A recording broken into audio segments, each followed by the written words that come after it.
Stai attento, signor genitore, fare il padre non è mica un mestiere. Dimmi un po', ma che effetto ti fa il sentirti chiamare papà? Stai attento, signor genitore, anche se non gli manca niente, ve lo so. Ogni giorno un giocattolo nuovo, qualche volta lo porti allo zoo. Tu per lui sei un modello, stai attento. Tu per lui sei il più bello, stai attento. Tu per lui sei il più giusto, sei il più forte, tu sei tutto. Stai attento, signor genitore, se il maestro di scuola ti ha detto che dagli altri bambini è diverso, che tuo figlio è un bambino introverso, stai attento, signor genitore.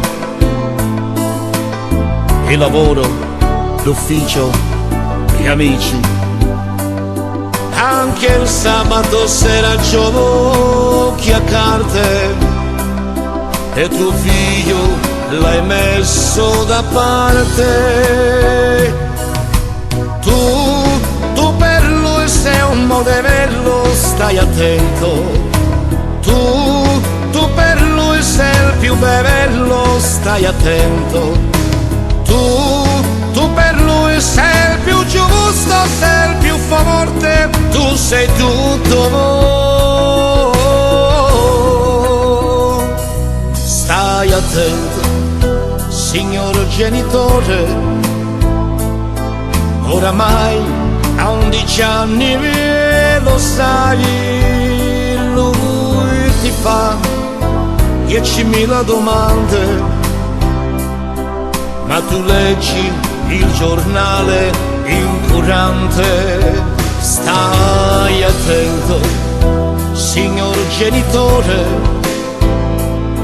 non c'è tempo per restare con lui, lui che parla di emarginazione e tu guardi la televisione. 16 anni, è successo qualcosa. Da 3 giorni è scappato di casa. Ora sì, gli volevi parlare. Ora sì, lo volevi ascoltare.